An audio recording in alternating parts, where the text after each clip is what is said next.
Hi there, and welcome to the Project Corner. This is part 4 of a series about creating a program schedule. Now, if you haven't seen the previous videos, I would highly recommend you watch those. I'll put links in the show notes. But this episode is going to be about creating the program schedule itself, populating it with the sub-projects, and seeing what can go wrong and what could go right. So first off, this is the place where we left off previously. We created a resource pool that populated every person or machine or material that we are going to use in our program. We created a start template and a process template, and those hold fields in them, those hold views in them, but also the process of what we're doing as a company for our program. So what I did create was a subfolder of projects. This subfolder I'm calling subprojects, and I would highly recommend you keeping those separate from the other files that are here. Because what we're going to create here is we're going to create templates, we have the resource pool, and we're going to create a program schedule as well. It would be highly stressful if you need to find a program schedule within the sub-projects, or if you have tens, maybe 20, maybe 30 projects in here in one folder, it's hard to keep them apart from each other. You could also, of course, have a subfolder for your templates, your resource pool, and your program, but I chose this route. So first thing, a program schedule also uses the views, the custom fields, any configuration that we had set in our start template. So let's start by opening that start template. Here we go. And we're going to change the name to program schedule. Or the name of your program schedule, of course.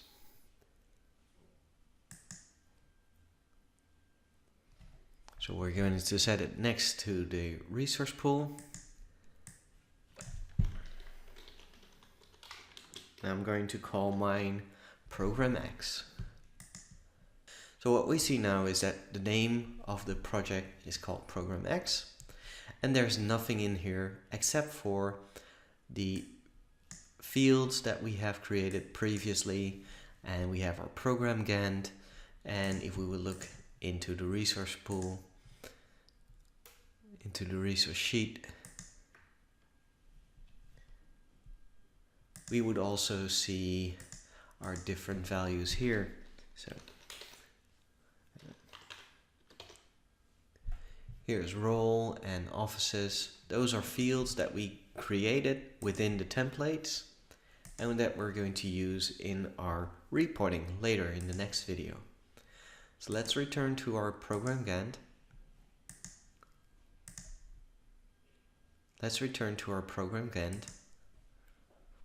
And let's start populating this program with the different sub-projects that we created. What we need to do is we need to head over to Program, head over to Sub-Project, and we need to navigate to our sub-projects folder. And we can do that with a single project, or we can select them all and click on Insert. Now it might show up like this, where you need to rearrange the projects. Let me do that right now. I'll speed this up.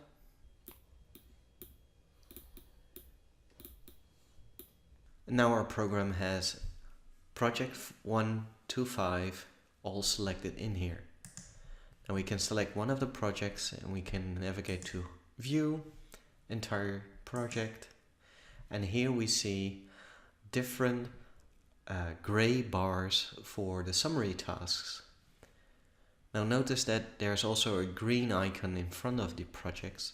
This indicates that this is actually a different project file that is inserted in this program. Now if we open this first project, it asks me, do you want to open the resource pool? Because that project 1 is assigned to the resource pool as mentioned in the previous video. So let's click on cancel and let's also, and once we clicked on cancel, it won't open the resource pool as well. So you won't be able to see the complete resource pool as allocations from within this single project.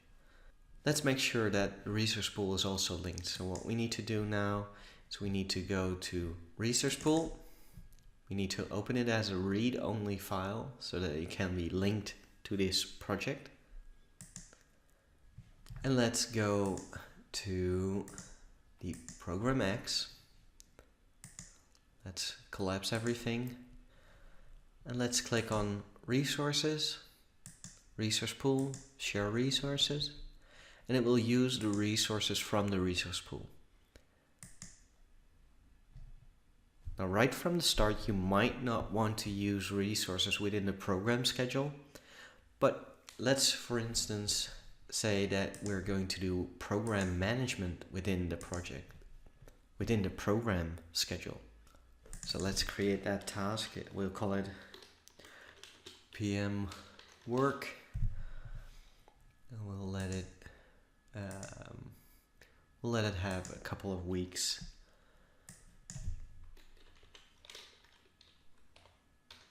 So let's start with 8 weeks.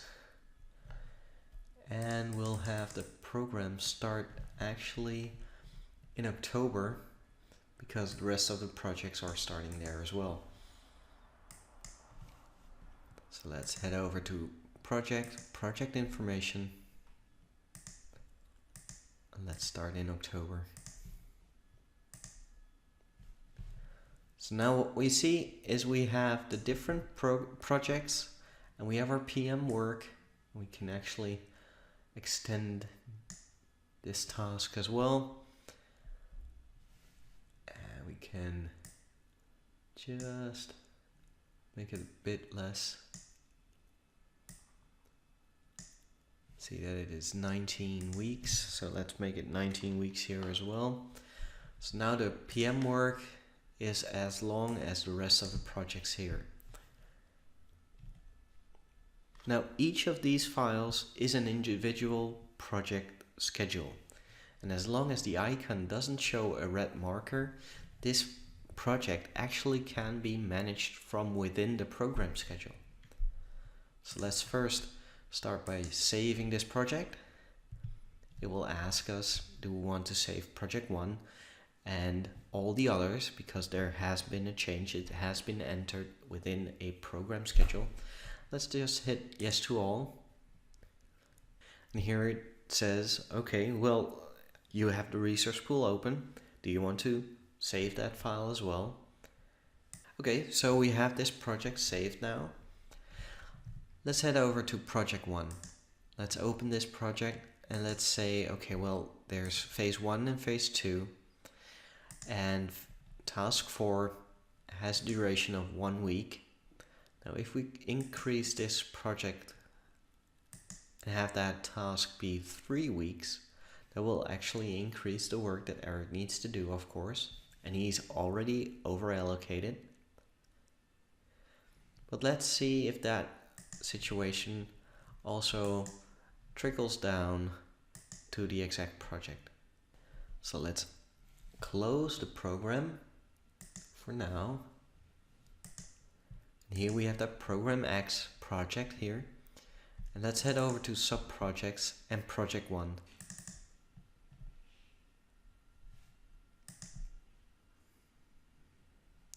We're not going to open the resource pool for now, because we just want to see the difference.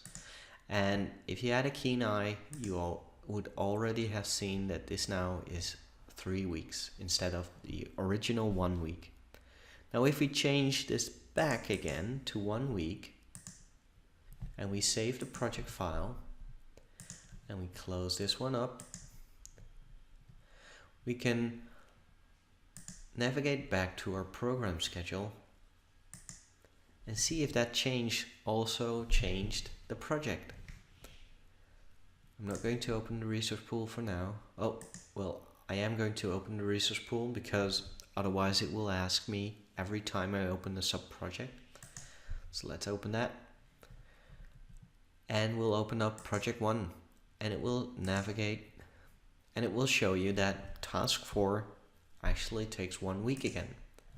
Now this is very exciting because now as a program manager, you have the overview of all the different projects, and you can have the different project managers do their own work within their own projects. There's no need to have communication going back and forth about the progress of a single project. You have that in your program schedule as well. Now another great example of added value of the program schedule is that you can link different projects together. So let's look at, for instance, project 1 has a project completion task, and that project completion task should leverage if we start with project 5. So let's navigate to project 5. Let's open that up as well. And now we're going to link this task, well, this milestone, to task 1 for project 5. Now what we need to do, we need to select this row, and we need to select row number 2 from project 5. And we go to task, and we're going to use the link icon. Now right from the start, you'll see that that project moved completely. And here it says that the predecessor is actually within this file path. It will also show which folder, which project, and which ID number is used for this dependency. Because this is project 1, this is row 9 from project 1 being linked to row number 3 in project 5. Now any change within project 1 will also affect the dates in project 5. So this is a very sensitive connection that you're creating, and you need to have both your project managers being aware that this is going to happen to their projects. So let's have an example of this, where project 1, we're going to change this back to 3 weeks. Now you saw that project 5 moved as well, and also the change highlighting, this little blue vague background color, also moved. It doesn't take longer, but the whole project is moved to a new start and finish date. So let's change that back, and let's save the project and the resource pool. And let's open up project 5 and see what happens with that single project.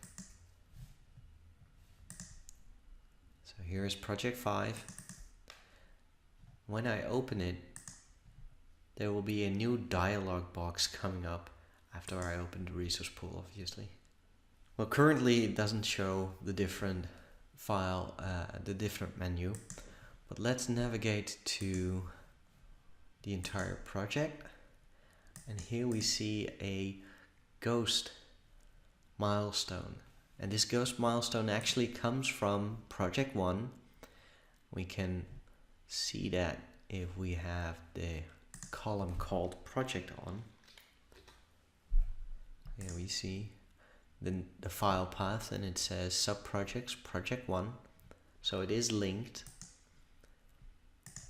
And the predecessor and the predecessor is also the same. It's also showing the file path as well as the project name, as well as the ID of that single project file, or that single task or milestone that is linked to it. So let's make a change and see what happens when we open project 5 then. Didn't make any changes, so no need to save. I'll open up project 1. Won't open the resource pool. And I'm going to change task number 1 this time. Well, task number 3 actually. So this is taking me 1 extra week. I'll save this file, I'll close it, and I'll reopen project 5. Won't open the resource pool. And here is a new menu. the new menu that I spoke about earlier. And what this tells us is that there's an external predecessor that has a difference in the original start and finish date that we previously knew. So what we can do is we select that task that is coming from project 1 and see if we want to approve it. So clicking on accept. Or we could also delete the link if we don't like these changes coming in every time that project 1 is changed. So let's click on accept. And I'll click on close. And now we see that there's changes within the schedule. Let's click on the entire project and we see that the milestone has changed and our project is also changed accordingly. So what should we do if we wanted to create a new project and have that inserted in the program as well? Well, it's quite simple. We go to the original file destination. We open up a process template. We'll give that process template a new name. So project 6, I believe it is. I'll save that project in the same destination as the other sub-projects. Now don't forget to link it to the resource pool. Make sure you have the resource pool open. So I'll do that. Go to File, Open.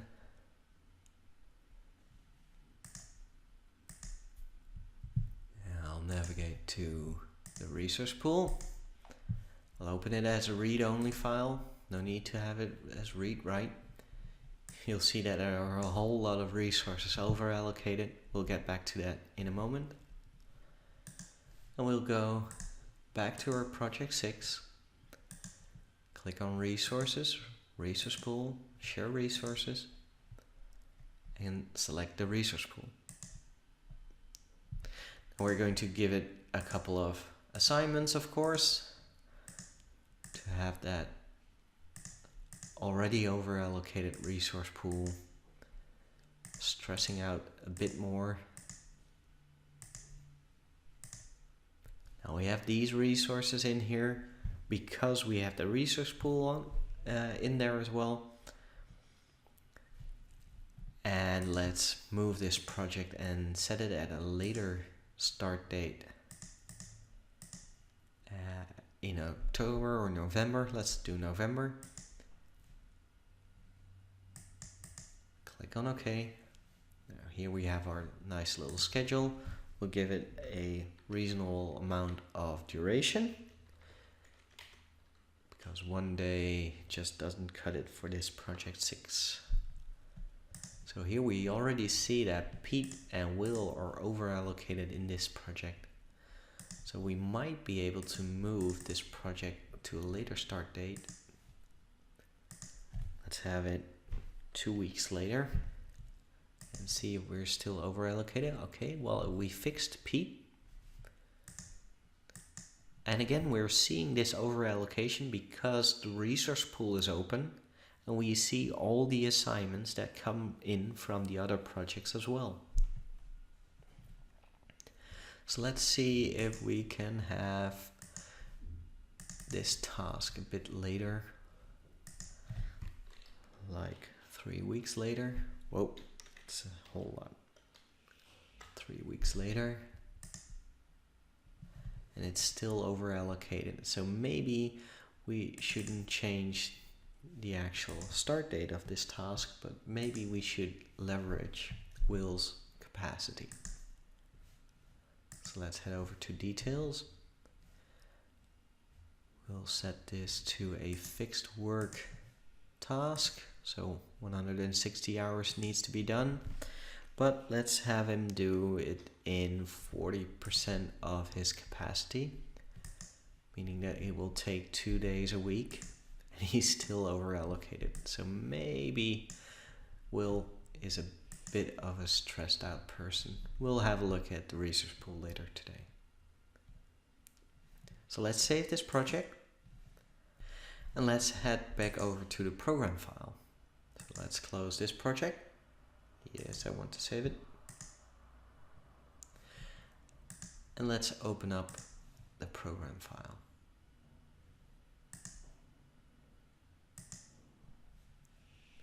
Program X. Now we already have the resource pool open, so it's not asking that again. And let's have project 6 underneath.